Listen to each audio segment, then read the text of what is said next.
Do you ever catch yourself speaking out loud?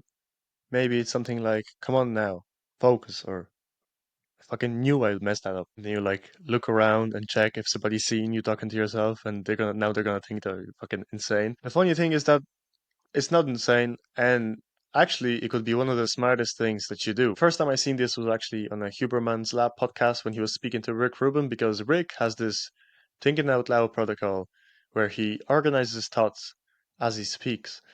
But here is what happens when you speak out loud to yourself. When you speak out loud to yourself, you actually shine a light on what you believe. Because if you ask yourself a question out loud and you answer it, then that shows you what you actually believe right away. It's like that doesn't mean that you can't change it. That's exactly the point of this exercise, is that once you understand what you believe, if you're the type of person that wants to start questioning his beliefs or her beliefs, then thinking out loud to yourself might be the smartest thing to do there. Because recently I've been trying to question my own beliefs about things and I couldn't figure out how to do it.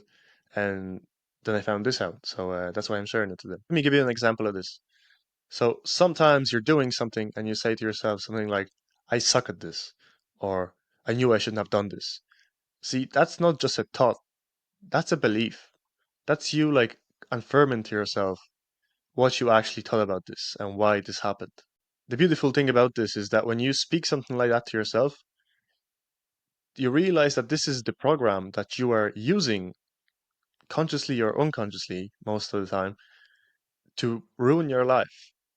And the beauty of realizing this is that once you speak it out loud and you say it, that doesn't mean you're stuck with this belief forever. This is actually the once you become aware of the fact that what you're speaking out into the world, making the internal external, you can change it.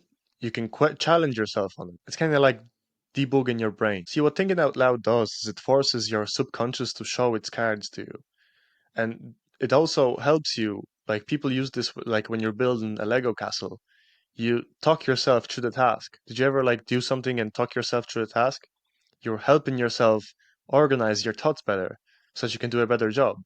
But the problem is only there when you start speaking bad things about yourself that you don't necessarily want to believe in. And how does this differ from just having a conversation with somebody else? See, when we speak to other people, we don't say everything that we actually believe in, because sometimes you're speaking to people who you want to like you, and that makes you stop and think before you say something that you actually want to say, because you don't want them to stop liking you. So you're putting on like this performance. And when you speak to yourself, that judgment is gone. You're no longer scared that somebody's going to judge you for what you say, so you can actually speak freely. It's kind of the same like when you're talking to an AI that doesn't have an ego. You're not scared of, you actually want it to judge you, so maybe you can do something better about what you're doing. So here is a practical use for this. It's like when you want to stop procrastinating, ask yourself, why am I procrastinating at this? And the next thing that comes is usually what you actually believe. It's like, oh, maybe you don't believe that you should be doing this task in the first place, or maybe you don't believe that you can accomplish this task. And you just see what comes up and then challenge yourself on what comes up so that you can get the outcome that you actually want. And your subconscious becomes external and you can actually organize the things that you want to do. Another thing that you can do is kind of record yourself speaking. I catch myself doing this a lot of podcasts because podcast is essentially speaking to myself. And the best way to do a podcast would be to believe that there is no audience in a way, because that would be the most raw and unfiltered version of you coming out into the world. And that would actually attract the people that are like you, because you're not just doing it for someone that you want to like you, you're doing it for yourself. And then you attract the people that are actually like yourself. You see this a lot with other people. There was a conversation with Chris Williams and Hamza, for example, where Chris called out Hamza for speaking about all this masculinity and things, but then not actually living up to being a man himself. And Hamza actually agreed with him and decided that he was being fake. And he made this huge following on social media being fake.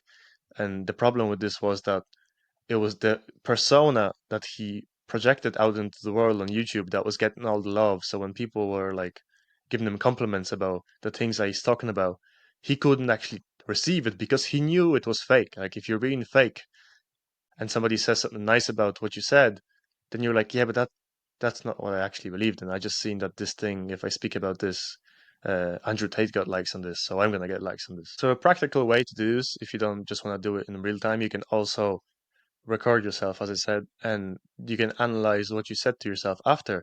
And you're gonna hear a lot of your excuses as you do this, and a little bit of truth is gonna slip up, and you might be like, oh, maybe I'm scared to succeed. And then you can challenge that, like, why am I scared to succeed? And only when you become aware of why can you do something about it. As I said, we talk about awareness a lot on this podcast, and I really want to kind of spread awareness about awareness because I think it's the meta of what we came here to do in a way. You know, you want to become aware of your own stuff and problems and find solutions. And then the first thing you want to do when you find this kind of happiness about this thing that you're doing is you want to share it with everybody else. It's kind of like when you're on ecstasy and you have all the love in the world going through your brain, all these chemicals. The first thing that you want to do is just like speak nice things to other people because that's what we do. Once you're happy, you make everybody else happy. So yeah, that's all I have for you today, and I hope you enjoyed this podcast. And this was why I talked to myself and why you should too. So see you in the next episode tomorrow, guys. Have a good one.